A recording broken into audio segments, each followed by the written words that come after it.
With an increase in mass shootings happening over the past 2 decades, gun violence is putting students at risk. If getting guns off the street isn't a plausible response in our current political climate, then are schools taking charge? If so, is what they're doing making students feel any safer?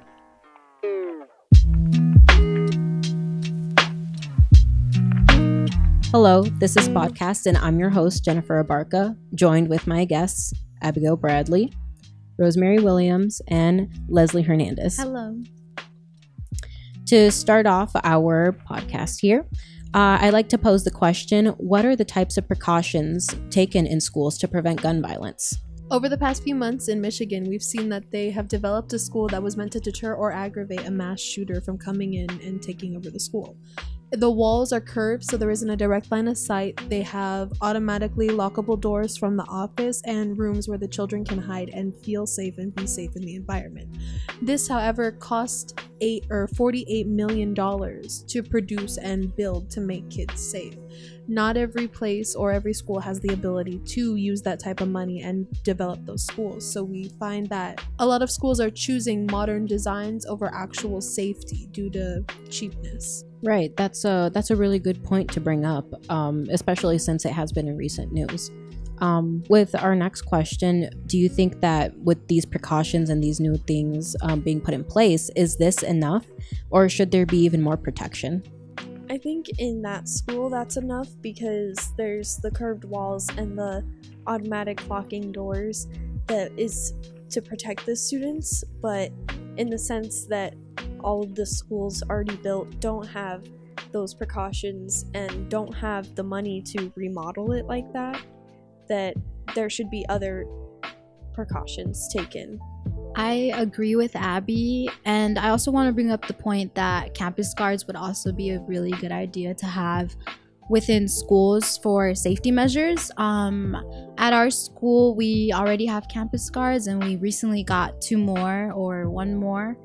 And I feel like it's pretty safe because they take care of hallways. They look at the kids that walk into school and check them out and see if they have a weapon or not, or potentially have a weapon, anything like that. They keep an eye out, and I think that having campus guards would be a first step or even a second step. All right. And well, touching on details about our school, do you guys feel safe with how your school is built? And what about it makes it feel safe? I honestly, from the start, felt safe at school. I have never felt like discomfort or anything, but recently, since gun shootings are becoming a more common theme, I feel like the measures that we took at our school has improved a lot, and we definitely are feeling a lot more safer from everything that's been installed, from the windows being thicker, from having to ask office to open the door in the office so that you can actually get into school from the main office. Also the guards, as I said, those are also another security measure because again, they take care of the hallways and if the students are at class and everything. But yeah, definitely I do feel safer now. Yeah, well, that's really good to hear.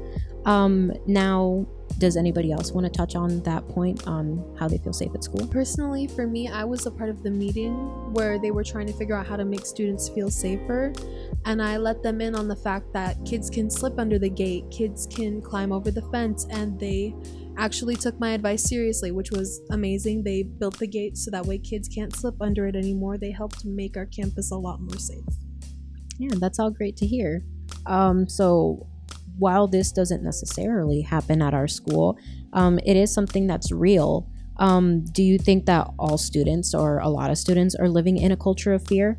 And is that perpetuated by certain people such as students, parents, teachers, media?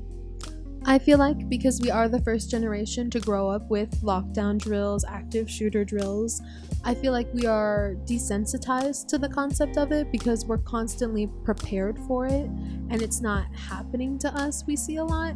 so people don't take it as seriously as they should.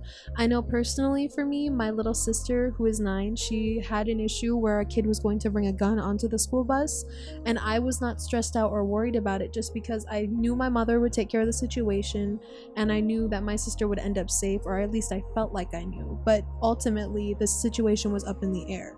It wasn't 100% safe, it wasn't not, but I'm so desensitized to the concept of it that it didn't affect me as much as it might have should have.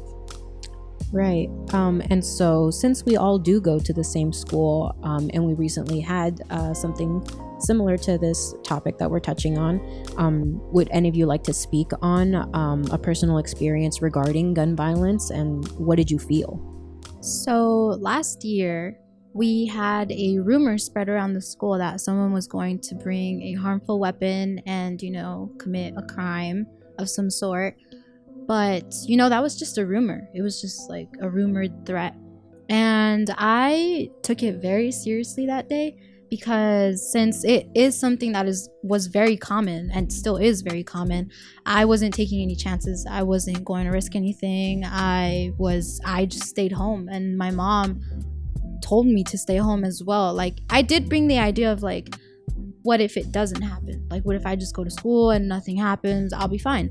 But it's also the fact that you really don't know what's going to happen, and you just have to take that precaution. And since it's something that has been happening so much, it's something that you take as not a surprise, but it is surprising if it does happen at your school. So I really was not going to take any chances to it. Right. Would any of you like to add on to that? I know that for me personally, I didn't feel safe going to school that day. I did stay home because although it was a rumor of a threat, ultimately there is always that possibility that something will be taken through. I'd like to thank my guests for joining me. I'm Jennifer Abarca, and this is Spotcast.